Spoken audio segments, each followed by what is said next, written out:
बैलगाड़ी में पोटियां रखी थी।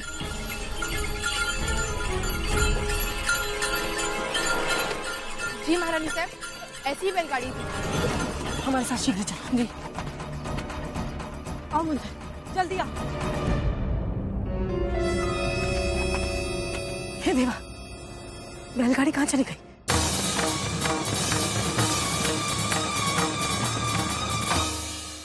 धूर्त अंग्रेजों ने अवध भी हड़प लिया और धीरे धीरे हमारे साम्राज्य के आसपास के सभी राज्यों को ब्रिटिश साम्राज्य में मिलाने की चेष्टा कर रहे हैं। उनके आतंक से आतंकित होकर अधिकांश नरेश उनकी शर्तों के अनुसार संधि पर हस्ताक्षर कर रहे हैं। वो सभी छोटी रियासतें थी जो अपनी संप्रभुता बचाने में सक्षम नहीं थे। ग्वालियर जितनी बड़ी रियासत है उतनी ही बड़ी हमारी सेना भी है और सिंधिया नरेश फिरंगियों को मुंह तोड़ जवाब देने में सक्षम है और हम कभी अंग्रेजों से किसी भी प्रकार की संधि नहीं कर सकते।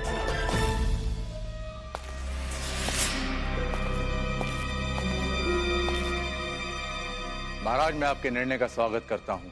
हम अपनी अखंडता को बनाए रखने में पूर्णतः सक्षम हैं। एक अकेली महारानी लक्ष्मीबाई ने अंग्रेजों को लोहे के चने चबवा दिए, लेकिन दुख तो इस बात का है हम उनकी कोई सहायता नहीं कर पाए। व्यवधान के लिए क्षमा चाहता हूँ महाराज, परंतु अत्यंत आवश्यक समाचार लेकर आया हूँ। बताओ। ग्वालियर सीमा पर विशाल सेना ने पड़ाव जमाना शुरू कर दिया। ऐसा दुस्साहस कौन कर सकता है? महारानी लक्ष्मीबाई के साथ राव साहब और तात्या टोपे विशाल सेना लेकर आए हुए हैं। महारानी लक्ष्मीबाई जीवित है? महाराज, एक क्षण के लिए तो मैं भी अचंभित रह गया था। धन्य हो ईश्वर, हमें अभी इसी समय उनसे मिलना चाहिए। क्षमा करें महाराज, वो सेना लेकर आए हुए हैं। तो बंदूकें तलवारें सभी हैं उनके पास। हाँ महाराज, अगर राघव सत्य कह रहा है और आपका वहां जाना उचित नहीं है, और यह भी तो हो सकता है कि महारानी लक्ष्मीबाई ग्वालियर पर आक्रमण के इरादे से आई हूं। नहीं, वो भला ग्वालियर पर क्यों आक्रमण करेगी? हजारों सशस्त्र सैनिक बाहर पड़ाव डालें। इरादे का शंका निराधार नहीं हो सकता महाराज। हमें तो हमले की आभास हो रहा है। हो सकता है वो हमसे सहायता चाहती हूँ। क्षमा कीजिएगा राज बहादुर जी, ग्वालियर नरेश जियाजीराव सिंधिया जी इतने बड़े राज्य के राजा हैं और राज मर्यादा यही कहती है कि बिना आमंत्रण के उन्हें किसी से भी नहीं मिलना चाहिए।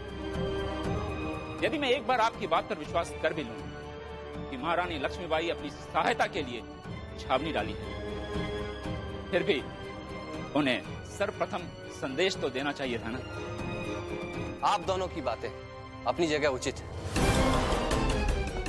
हमें महारानी लक्ष्मीबाई के संदेश की प्रतीक्षा करनी चाहिए। अवश्य महाराज, यही एक नरेश के मर्यादा के अनुरूप है।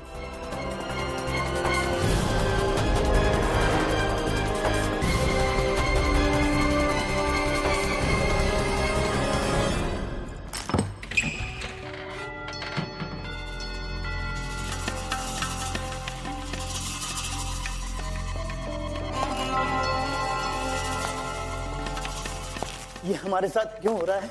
हम तो महारानी का संदेश लेकर आए थे, परंतु हमें बंदी बनाकर हमारे साथ अपराधियों जैसा व्यवहार क्यों किया जा रहा है? वासुदेव, अब तुम्हें चिंता करने की आवश्यकता नहीं है। हम तुम्हें मुक्त करने आए हैं।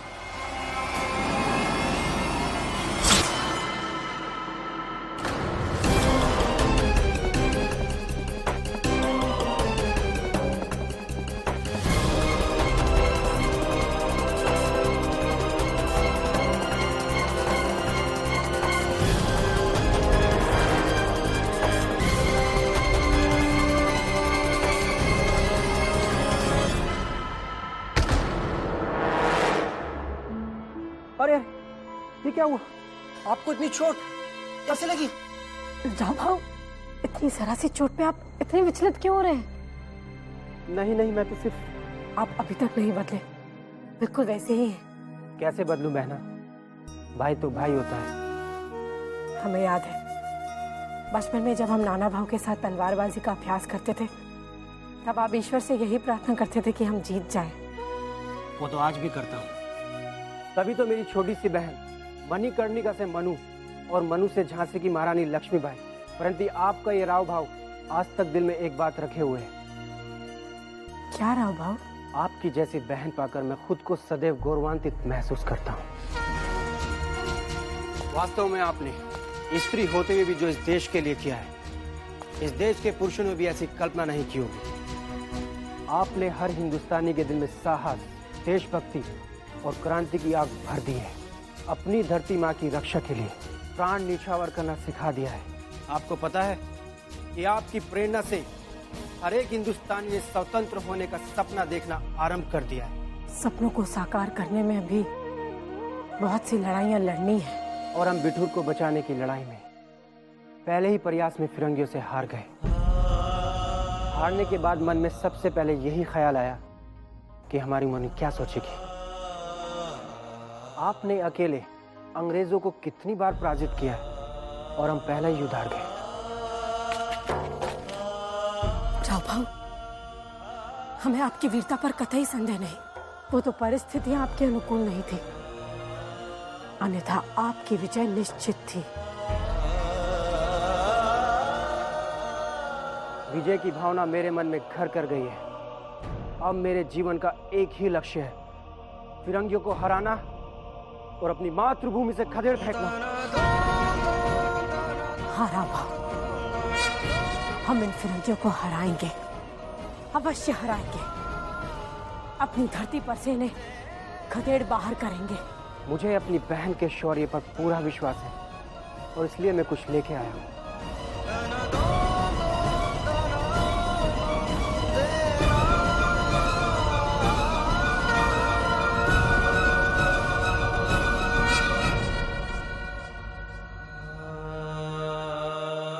जब तू छोटी थी तो मैं समझती थी कि तू गलत कर रही है, लेकिन आज समझ में आया कि बचपन में तूने कोई काम गलत नहीं किया।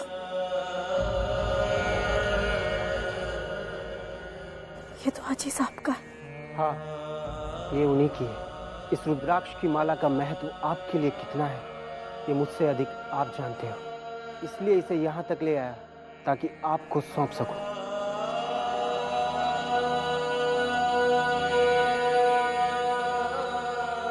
हाजी साहब,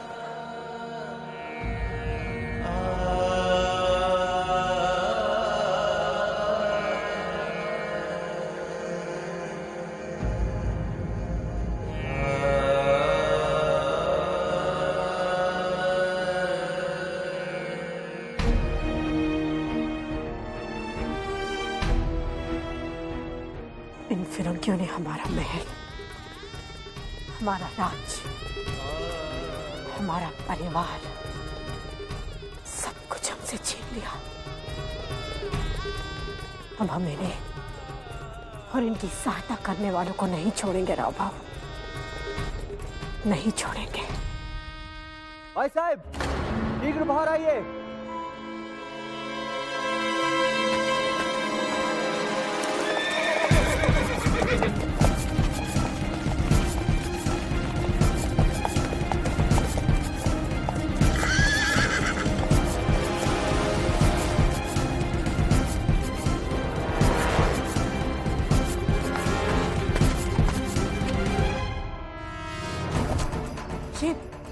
भाई साहब, ये तो हमारा संदेशवाहक वासुदेव है। हाँ दादी गुरु, परंतु ये संदेश कैसा? रानी लक्ष्मीबाई, पूरे हिंदुस्तान की दृष्टि में आप जीवित नहीं हैं, और है भी तो एक पराजित रानी का साथ देकर हम इन अजय अंग्रेजों से शत्रुता क्यों मोल लें। सच बात तो यह है कि अब ना तो आपके पास राज्य है और ना सेना है। हम आपको सहयोग देकर ब्रिटिश साम्राज्य के विरुद्ध नहीं होना चाहते। ईस्ट इंडिया कंपनी की बागडोर महारानी विक्टोरिया ने संभाल ली है और अब हम उनके साथ संधि कर चुके हैं। महारानी विक्टोरिया की जय। ग्वालियर नरेश जियाजी राव सिंधिया।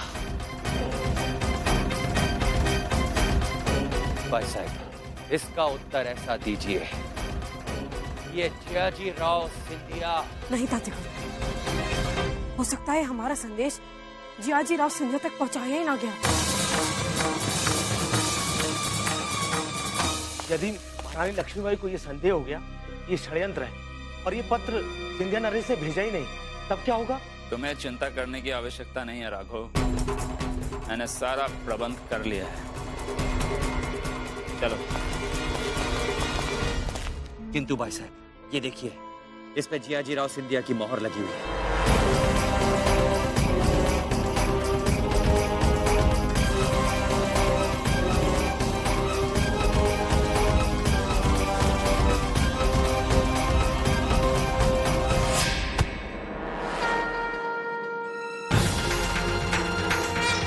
जियाजी राव सिंधिया, अभी हम हारे नहीं हैं, पराजय उनकी होती है जो अपनी धरती माँ को पूजने के बजाय इन फिरंगियों की जय जयकार लगाते हैं। अभी लक्ष्मीबाई में इतना साहस है कि वो तुम्हें तुम्हारी मिट्टी में मिला दे।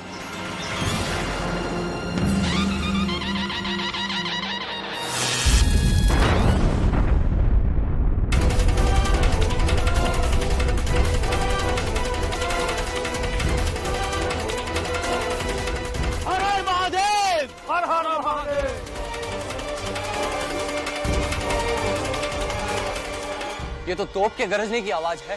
जी महाराज, महारानी लक्ष्मीबाई ने ग्वालियर पर आक्रमण का बिगुल बजा दिया है।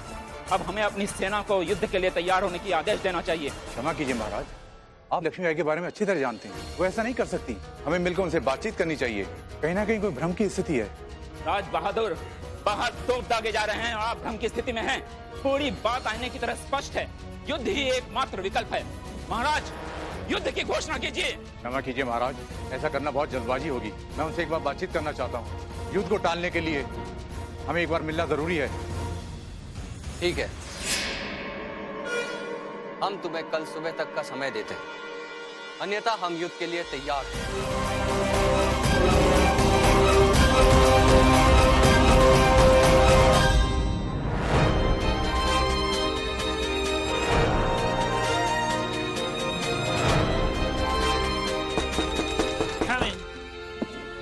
Sir, sorry to disturb you sir, पर ये एक अर्जेंट मैसेज है लॉर्ड कैनिंग की तरफ से। क्या है?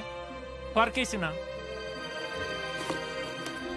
Mister Gol, this is to inform you that आपकी छुट्टी कैंसिल हो चुकी है बिकॉज रानी लक्ष्मीबाई जिंदा है and is preparing to attack Gwalior कमिश्नरी।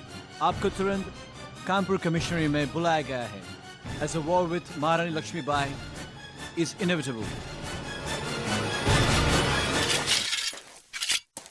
सेनापति जी, क्या सचमुच हमें महारानी लक्ष्मीबाई से युद्ध करना होगा? उस वीरांगना महारानी ने सदैव अपनों के लिए लड़ा है। हमारी तलवार उनके खिलाफ कैसे उठेगी? हाँ, कैसे उठेगी? जैसा आदेश दिया है वैसा ही करें।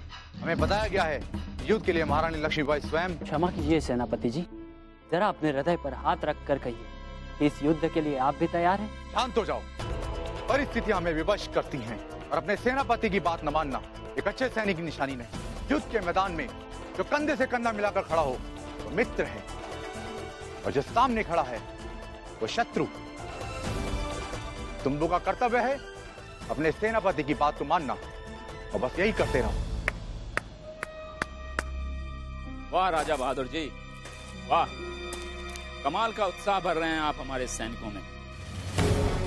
अपने सैनिकों को हर परिस्थिति में तैयार रहने के लिए प्रेरित करता हूँ।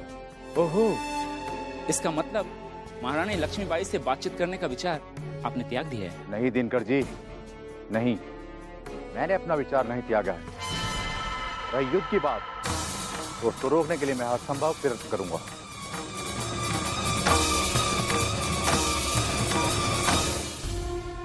इसे और खींचो और अपनी दृष्टि केवल अपने लक्ष्य पर ही रखो। जब तक हम ना कहें कोई भी तीर नहीं चलाएगा।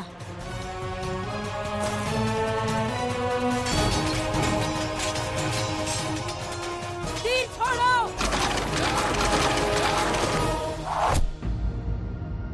हे देवा, कुछ ही सैनिक अपने लक्ष्य को भेद पाए। यदि मन में एकाग्रता और लगन हो तो कोई भी लक्ष्य भेदा जा सकता है। कभी भी बात ठीक सामने से नहीं रोकना चाहिए। यदि जरा सी भी चूक हो गई तो शत्रु की तलवार तुम्हारे सीने के आर पार हो जाएगी। बात सदैव ऐसे रोको ताकि चूक भी हो जाए तो तुम्हें खरोच भी ना आए। अभ्यास करते रहो। वैसे सीता के गुरु, हमारे पास सैनिकों की संख्या बहुत कम है। यदि हमारा उद्देश्य ग्वालियर पर आक्रमण करना होता तो हम बड़ी सेना लेकर आते हैं। हम जानते हैं ताते गुरु, हम इस सत्य को बहुत अच्छी तरह से जानते हैं। हम तो जियाजी राव सिंधिया की सेना अपनी सेना के साथ मिलाकर अपनी शक्ति बढ़ाना चाहते थे, परंतु उन्होंने हमारे संदेश वाहक को मार के खूनी खेल आरंभ कर दिया है। इसलिए अब हमें उन्हें आभास दिलाना बहुत आवश्यक हो गया है कि हम एक असफल रानी नहीं है। और सिंधिया नरेश से हमारा पुराना हिसाब भी चुकता हो जाएगा।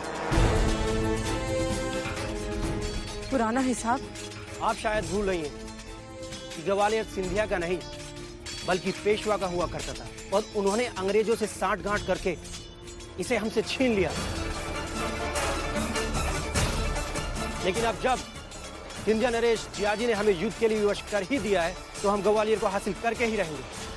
परंतु हमारा उद्देश्य ग्वालियर पर अधिकार जमाना नहीं, हमारा मुख्य उद्देश्य है हिंदुस्तान से फिरंगियों को भगाना।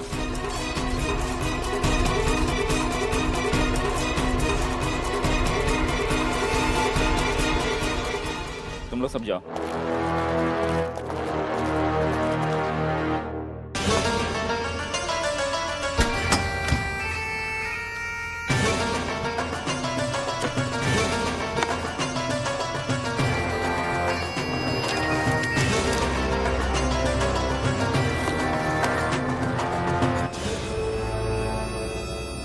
राजा बहादुर जी,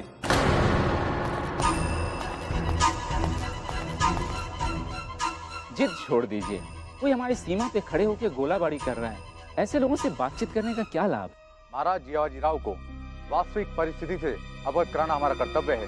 उसके बाद जो उनका निर्णय होगा हमें मान्य है। सौगंध से राज बहादुर जी, हम भी दिल से यही चाहते हैं कि आप महारानी लक्ष्मीबाई से मिलकर शीघ्र अतिशीघ्र लौटें।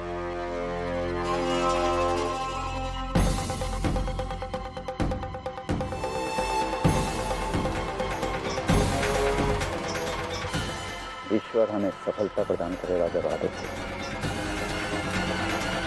हमें आपका प्रतीक्षा रहे।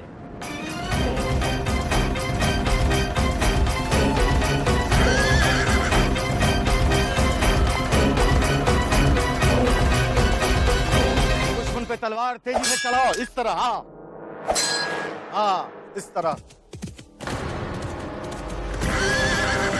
लगता है कोई ग्वालियर से इधर आ रहा है।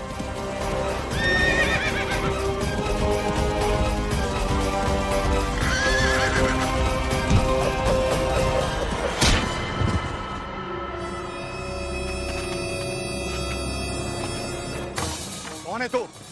बता।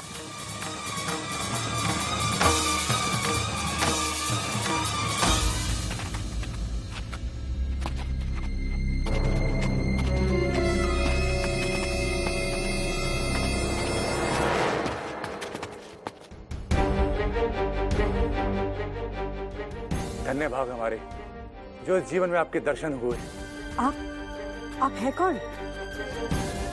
सेवक ग्वालियर के महाराज जियाजी राव का सेनापति राजा बहादुर है।